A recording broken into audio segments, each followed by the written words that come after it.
Hey there. My name is Emily Hearn, and I'm a first year teacher at Winder Barrow High School teaching English language arts. And today I am going to be walking you guys through why I teach.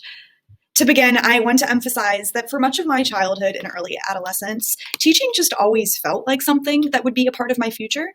And while there were certainly a multitude of reasons that went into my decision to become a high school English teacher fresh out of college, I think that it all stems from my two deepest passions in life. And those passions have always been learning, and naturally, because I'm an English teacher, a good story. To unpack the origins of these passions, I really need to start from the very beginning. Even before kindergarten, I felt empowered by learning. I loved the feeling of knowing that I had just acquired some new knowledge or refined a skill, or even just that I had done something particularly well. Thankfully, I grew up in an environment that allowed this part of me to flourish. I was always encouraged to tinker around on the computer and tap into my creativity, and when it was all said and done, grab a book from the shelf and curl up for a while. As a child, I had the freedom to learn by means of play, which I believe was instrumental in fostering this lifelong love of learning. One of the most empowering forms of learning for me has always come from the stories that I read. Growing up, there was never any shortage of books on the shelf, which now I certainly recognize as a huge privilege in my life. I was also very lucky to have parents that always made it a point to read to me. My father, growing up, was a high school English teacher as well, so it was important to him that he was able to instill a deep passion for literature within me. Even to this day, my dad will talk about the power of stories in such a starry-eyed way, and he always contends that literature is the most important subject that our students study in school because it is the subject that allows them to really consider what it means to be a human being. Something about stories has always allowed me to feel limitless. It gave me the feeling that I could be anything or do anything. I consumed stories that transported me to magical, faraway lands, and these were stories that emphasized the beauty of friendship and perseverance and creativity in the midst of difficulty. I was so inspired by the stories that I read that from an early age, I took to writing my own tales. Even before I was able to properly form letters on a piece of paper, I was known to recruit my parents or my grandparents or aunts and uncles to transcribe my little toddler musings. One of my most often quoted stories that I came up with as a child had to do with Freet, the magical red goose. He was my imaginary friend at the time, and he was known for getting into all sorts of hijinks at the supermarket. And to this day, my parents laugh that that was something that even came out of my head. But creating these sorts of stories, it was really something that allowed me to feel free. As I've gotten older, I've clung to writing as a mode of processing my emotions and my thoughts in the world around me. Writing is something that allows me to connect with others and to make sense of the world. And it's one of the many reasons why a tattoo of a pen actually adorns my right arm. I was certainly very lucky to be the sort of kid that was made for school. I followed directions well, which is a big one. I had a genuine appreciation for academic content, and having a father who was a teacher, I also appreciated the impact that a teacher can make. Now, when I was a little kid dreaming of the day that I would have my own classroom, I certainly didn't understand that most kids are not wired for school in quite that way. I didn't understand that not all kids are given the same background or resources to succeed in that way. And I certainly didn't understand that there were kids that weren't excited to learn. Of course, as I've really come to understand the inequities that are at play within our educational system, I have sought to become a teacher for those students. The students who are often overlooked or pushed to the side or rejected by the very educational system which is supposed to be supporting them. Thinkers such as bell hooks have allowed me to remember that the purpose of education should be to help students transcend or transgress their current circumstances. So in my mind, if I can help a student to feel seen, appreciated, or even validated in small ways, then I think I'm accomplishing something worth doing. All students, regardless of their background or their circumstances, of course, deserve to feel empowered by a good story in the way that I have. So as I have begun working with learners, my goal was really just to help them love stories.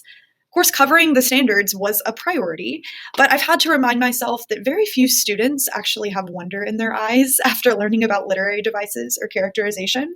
So I've tried to lead my students towards stories that I think will inspire them And these are just a couple of the stories that I've really seen my students gravitate towards and feel seen by. So during my student teaching year, my focus was to get students, particularly students that tend to struggle or show apathy, to light up at the splendor of stories. Because as we know, this type of enchantment only comes from the immersive human experience of being wrapped up into a good story. Of course, I did have some bumps in the road during student teaching, but overall, I did find success in this approach of just getting students to focus on the story. I discovered that my students did best when I created spaces for them to make choice and for them to express their creativity. And for me, the most important thing was that I wanted my students to make meaning of texts in a way that was relevant to them in their own lives. What you see here on the screen now, these are actually some artifacts that students created last year when I was student teaching. These were all in response to The Great Gatsby, and they had a variety of choices that they could use in order to make meaning from these texts. But what I found is that my students were connecting with Gatsby, which is one of those books that not every student is going to connect with. They were connecting with it because I let them have a say in what the story meant to them. I wasn't telling them how to feel. Student teaching for me, it was a time of growth and risk-taking, and it made me truly eager to have my own classroom. Having my own classroom, I thought, would give me full creative control, and I was so excited to be unrestrained in a way that would allow me to deliver content to kids in the way that I knew was best. Of course, I had no idea what was to come, because on March 13th, 2020, I saw that the implications of what it means to teach, they shifted for the foreseeable future. There were some positive things, or at least some not overtly negative things. For one, I was already very confident in my digital literacies because it was something that had been fostered within me from a young age. I saw firsthand how a lot of veteran teachers struggled with feelings of self-efficacy because they weren't as confident in their digital literacy. So I was thankful to not experience hardships in that regard. What I did struggle with, though, was how to inspire a passion for powerful stories in this weird way of delivering content. My passion for stories, that has always been the reason why I teach. And I wondered if that was going to be possible during this global trauma. So here we are. Being a first-year English teacher in the age of COVID-19 has certainly consisted of challenges and uncertainties, and far more than my fair share of pivoting, but I'm thankful for the growth that I have experienced nonetheless. Because the pandemic has brought on so many complications to an already complicated job, I've actually found myself shifting my focus of why I teach just a bit. Yes, of course, I want my students to appreciate literature and stories in the way that I do. But first and foremost, I need to make sure that their social and emotional needs are being met. I've actually found that literature can be a tool to address the very real and pressing social emotional needs that my students show. So I do my best to nurture a safe and inclusive environment, and I work to show my students grace, all while still holding them accountable. I try to make it apparent to them that everybody is welcome in my classroom. I make this apparent to them by the symbols that are on my walls and the diverse books on my shelves, the content that I teach, and of course, the way that I interact with them. I try to show my students that their voice matters and that the voice of other people matters as well.